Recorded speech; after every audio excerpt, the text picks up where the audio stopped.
Kula tak pesen mumpung kula dereng bongko. Wasiah terhadap jenengan, tolong jenengan ojo sedo sik. Nek gak hati sampean iku wis makrifat pada Allah. Artinya hati nek tasih wuto mbun sedo sik sampean. Pun niku tok pesen kula. Sebab man arafa nafsahu faqad arafa rabbahu, sing sapa ngerti urip ning awake dhewe iku sapa ya faqad arafa rabbahu, mongko wong iku dikatakan ihsan imani, wong iku dikatakan wis kenal pangeran.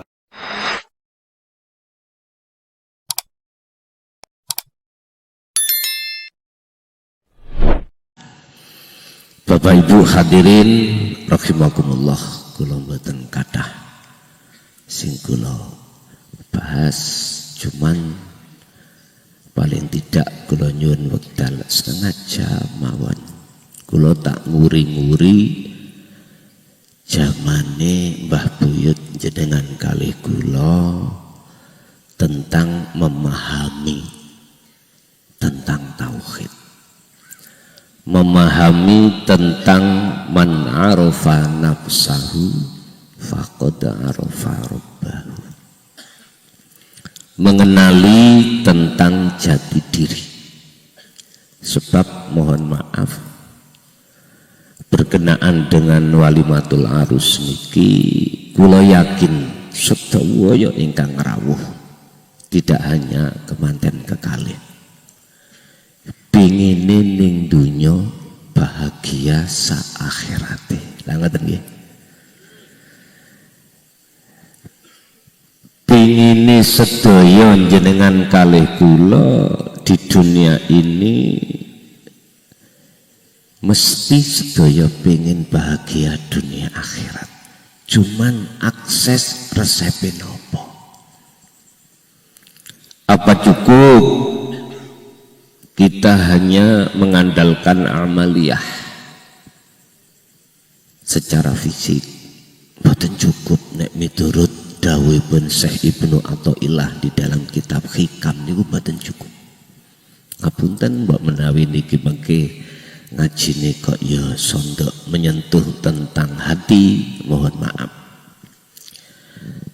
Mengapa tidak cukup? Karena kita sebagai manusia Allah ciptakan sesuai dengan Al-Qur'an, anane jasmani nggih anane rohani. Kesebut menungso iku wonten dua unsur, siji jasmani, sijine rohani. Jasmani Allah bimbing lewat risalah terhadap Kanjeng Nabi, dibimbinglah jasad kita oleh Kanjeng Nabi lewat akhlak istimaiyah yang terkenal tentang ajaran hukum syariat, supaya cara sholat iku mboten keliru. Wong Indonesia niku ngadep ngetan, ya gak keliru ngoten. Padahal niatnya nyembah nang Gusti Allah. Lah apa ya Gusti Allah nek kula entok? Kira-kira ya napa? Setuju mboten nek Gusti Allah niku di mana-mana? Setuju nggih? Nggih ngapunten sing dereng setuju mboten kula salah mau. Estu.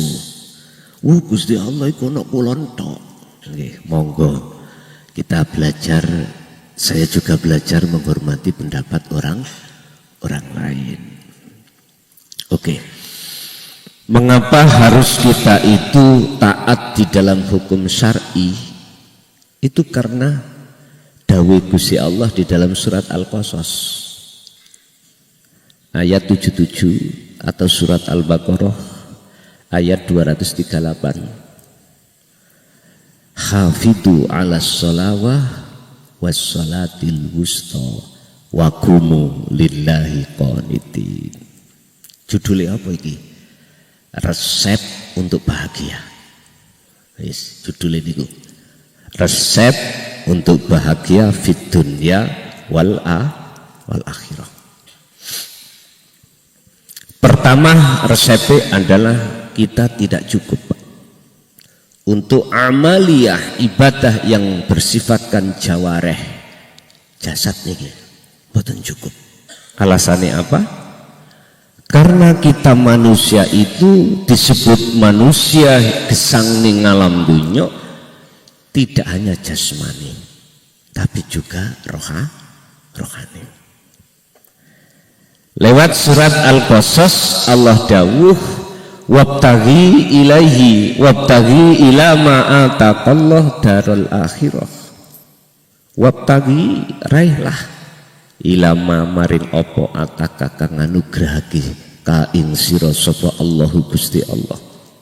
Mana yang dianugerahkan? Darul akhirah. Urusan hubungan langsung hati jenengan dateng Gusti Allah. Niki sing jarang kita bawa. Mana yang dimaksud hubungan tali wasilah langsung hati terhadap Allah? Dijawab dalam surat Maidah, wabtaghu ilaihil wasilata wajahidu fi sabilihi. Kamu akan bisa wa ilaihi marek lan ketemu Gusti Allah manakala beto wasilah tali yang dimaksud niki Bapak Ibu di dalam hikam beliau menjawab jikalau mayyuridu ayyakuna sa'idan barang siapa yang ingin hidup di dunia itu ketemu sa'id bahagia itu yang dimaksud ketemu Gusti mboten ketemu rondo kempling lho ya mboten ketemu niki urusan ruhania ketemu Allah. Bagaimana jawabannya? Uzkur ilingo siro Allah ing Gusti Allah oleh iling daiman khalilanggeng. Artinya apa? Resep kedua ini uzkur Allah daiman kedah jenengan pegang. Sebab mohon maaf siapapun kita tatkala tidak memegang wasilah langsung terhadap Allah ketika sholat sing diilingi sinten? Fakta di lapangan kalau niki sensus 24 tahun 25 niki ternyata kita sholat masih kelingan sakliyane Gusti. Apa sebabnya? Loh, kejujuran Pak ini nggak bisa kita bohongi. Apapun status kita, siapapun kita, tatkala belum memegang wasilah langsung pada Allah, mohal alias nggak mungkin kita bisa sholat dengan khusyuk. Padahal Allah dawuh tadi di dalam surat Al-Baqarah 238, Hafidu ngrekso sira. As-sholawat, maksudnya as-sholawat itu jamak dari sholat yang artinya 5 waktu ay al-maktubah, yaitu sholat yang diwajibkan berarti 5 waktu. Tapi pun dikira di dalam ayat itu berhenti, enggak. Ada wawu penyambung. Wassolatil wusto, ini yang umat Islam jarang memperhatikan. Jarang. Apa wassolatil wusto? Sholat yang dilakukan, ibadah amaliyah yang dilakukan oleh ruhaniyah, bukan jasmaniyah. Nek 5 waktu tadi jasmaniyah disebut as-sholawah, beberapa sholat yang disebut ay al-maktubah. Tapi kalau wassolatil wusto, nek cara wong Jawa ngarani biyen lho Pak, sholat daim niku lho. Eling nggih? Mbah-mbah niki sing paham niku. Daim iku langgeng. Berarti itulah sholatnya yang dilakukan oleh ruh. Artinya apa? Ketika kita menjaga sholat 5 waktu dalam posisi sholat, nggak boleh hati ini menghadap selain Allah. Ini wajah tuwaj, iya sudah jelas. Al-An'am 79. Sesungguhnya kata Nabiullah Ibrahim, ku hadapkan wajah hatiku, wajah ruhku, wajhia terhadap wajah Allah. Wis. Niki mengke kula paringi sesen tanya jawab. Kula ngajine gak usah akeh-akeh. Cukup setengah jam lah paling suwe. Mengke kita buka tanya jawab, barangkali ada yang tanya, kalau ndak langsung ditutup oleh Ustadz Karim doa nih. Ngoten lho, penak to langsung kita maem. Lah ngoten walimah niku tujuane maem kok gitu Pak ya. Bapak Ibu, ayatnya juga diteruskan waqumu lillahi qanitin ay khashiin. Qaniti ini saya bukan yang tafsir napa mawon, terjemahnya adalah ay khashiin, artinya khusyuk. Takrif khusyuk masih wallah fi qalbikum. Dalam hati jenengan tidak ada selain Allah. Tak angel lah Pak ya. Angel. Tapi angel kaya apa bukan berarti mboten saged. Coba sampean buka dalam surat surat An-Nur ayat 35. Allah bicara apa? Yahdi mayyasha. Nurun ala nurin yahdillahi li nurihi mayyasha. Man damel nakirah mboten makrifat. Umum. Siapapun yang Allah kehendaki pasti bisa. Cuman tondo-tondo sinten yang Allah kehendaki dijawab oleh Allah dalam surat Al-Ahzab ayat 18. Alladzina yastami'unal qaula fayattabi'una ahsanahu.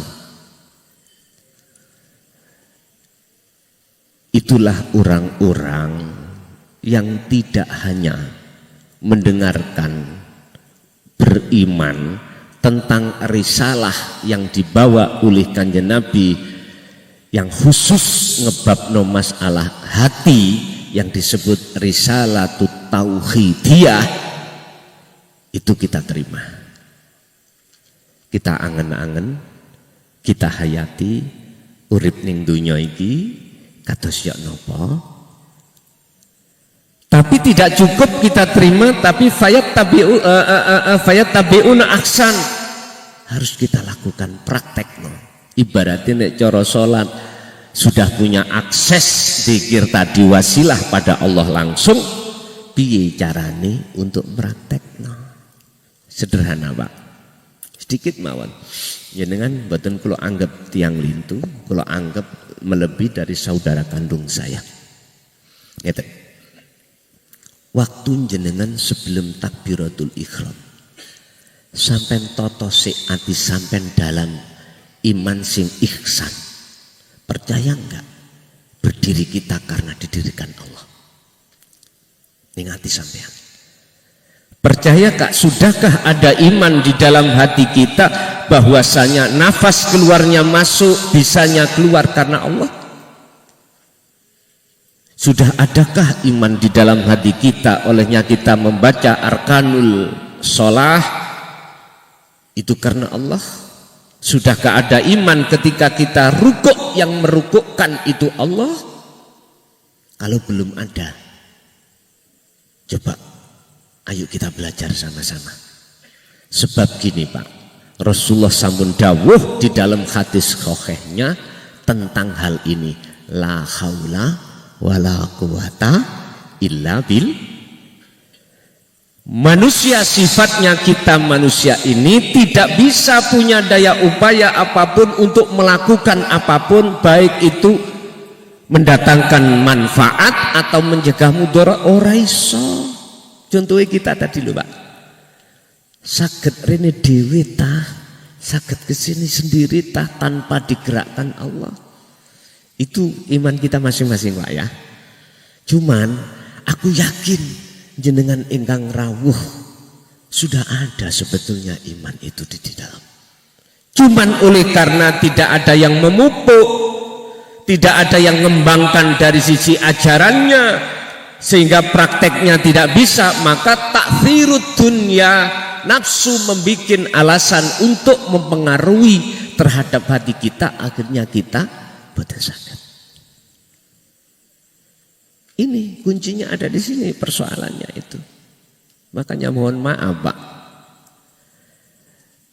genahno tentang ilmu hati niki nggih mikir-mikir cara wong niku. Estu mikir-mikir. Kula sendiri sebetulnya nggih secara sifat basariah saya mikir-mikir, Pak. Masalahnya apa? Wa aktsaruhum la yu'minun.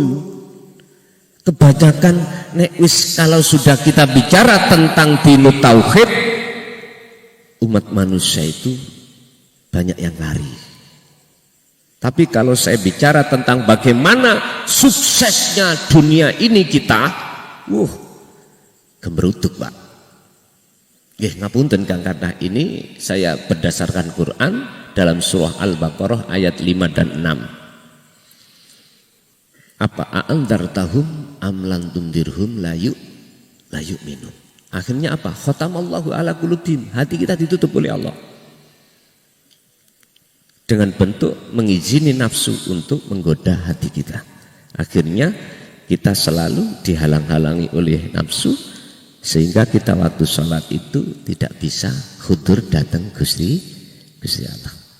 Kalau dalam hati sampean sudah ada iman yang ihsan di sini, bahwasanya tidak ada yang mendirikan saya, merukukkan, mensujudkan, mendudukkan dan apapun kecuali Allah, maka jikalau jenengan estu hati betul-betul ingin bahagia di dunia wal akhirah, praktek nih. Mesti kok ketemu ati sampean ayem. Ada dasar? Ada. Coba dibuka dalam surat Ar-Ra'd ayat 28. Alladzina amanu, orang-orang yang beriman, wa tatma'innu qulubuhum, hatinya selalu apa? Anteng, damai. Sebab apa? Bidzikrillah, sebab selalu eling dateng Gusti Allah. Sing kula maksud eling itu tidak bilisan, tidak bilafdi, au bi ismi, ndak. Sing kula maksud eling iku sesuai hadis Rasulullah tentang ihsan, anta budallaha ka'annaka lahu taroh. Jenengan merasakan kehadiran Allah di dalam diri jenengan dengan bukti jenengan digerakkan. Cuman kita belum bisa melihat Allah. Itu sebagai modal awal sudah. Cobalah. Inilah Allah jawab di dalam Al-Quran surat Ar-Ra'd, hanya sebab karena hati ini selalu ingat pada Allah, maka ala bidzikrillahi tatmainnul qulub. Ingatlah sesungguhnya bahwasanya hanya dengan mengingat Allah lah hati akan mencapai kebahagiaan. Berarti eling sing isok gerak itu bukan kita, ngoten lho. Sadar iki sing duwe gerak illa billah. Qur'ane surat Al-Ankabut, Allahu khalaqakum wa ma ta'malun. Kita semua manusia yang menciptakan Allah. Wa malan opo wae tak malun akan terjadi dalam diri jenengan sumbere sangka Gusti Allah. Oleh karena kita itu enggak sadar, enggak punya akses atau wasilah itu, kita sering waktu sholat isih ngaku-ngaku aku sing isok sholat,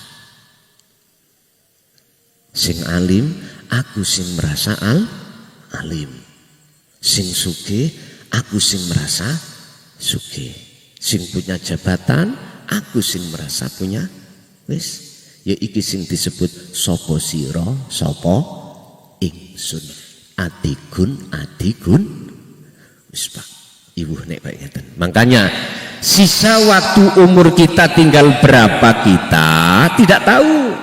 Makanya saya serukan lewat risalah Rasulullah di dalam surah Al-Ahzab Az-Zumar ayat 54. Allah dawuh ngene, wa anibu ila rabbikum, lekaslah baliyo sira menyang Allah. Beliau sisa umur kita tinggal berapa kita nggak tahu. Wa aslimu lahu lan tawakal pasrah min qabli ayatiyakumul azab, sebelum datangnya kematian. Sebab jikalau dalam ayat ini, jikalau kita belum kembali kepada Allah, sudah dijemput satu kematian, bagaimana jawabnya ayat itu? Summalatun sorun, gak akan ada pertolongan dari Allah. Ruhaniyah bukan jasmaniyah. Kembali ini ruhaniyah, minallah wa ilallah. Nek kembali ini jasmani, kita diciptakan dari jasad, ikut tadi dari saripati tanah kembali ke tanah. Tonggo sing ngeterno dipikul, tapi roh. Mohon untuk dipikir, mumpung umur kita masih ada kesempatan.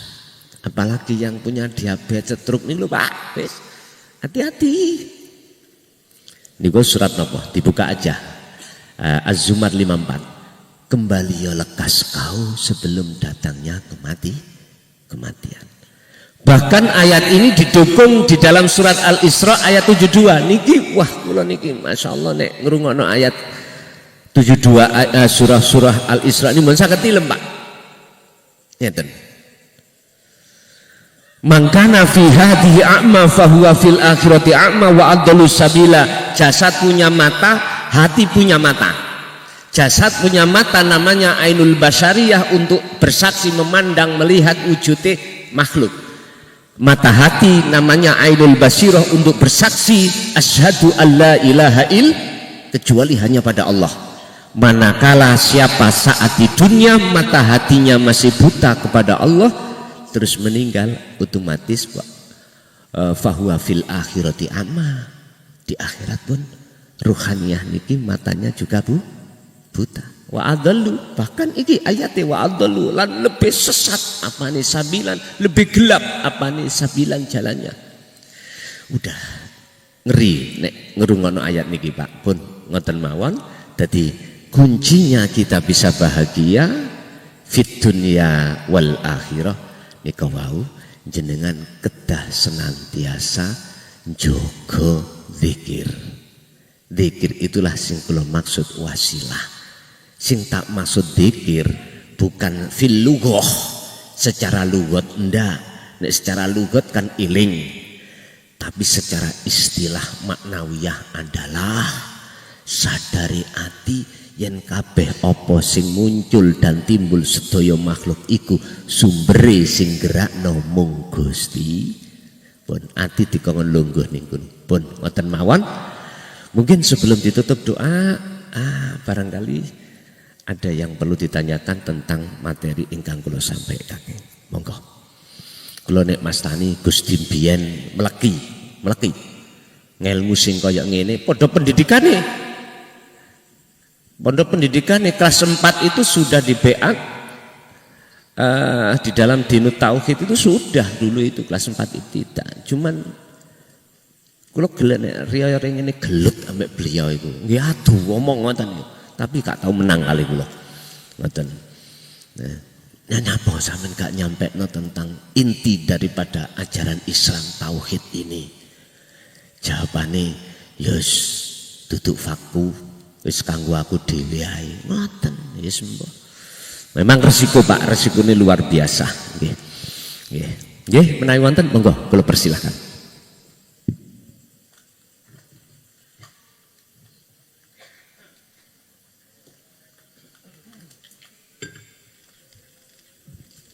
Wonten cekap wonten mawon. Bon ngeten mawon sebagai kesimpulan terakhir kula pesen situ mawon. Kula tak pesen mumpung kula dereng bongko. Wasiah terhadap jenengan, tolong jenengan ojo sedo sik.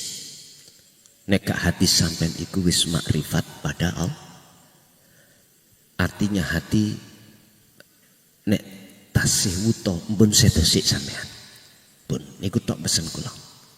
Sebab man arafa nafsahu faqad arafa rabbahu, sing sapa ngerti urip ning awake dhewe iku sapa ya faqad arafa rabbahu. Monggo wong iku dikatakan ihsan imani. Wong iku dikatakan wis kenal pangerane. Mengatakan awal sampai akhir, bila mana ada kalimah yang kurang berkenan dalam hati jenengan, kula atas nama pribadi mukhlason nyuwun agungi pangapunten. Akhirul kalam hadanallahu wa iyyakum wa lafa minkum. Assalamualaikum warahmatullahi wabarakatuh.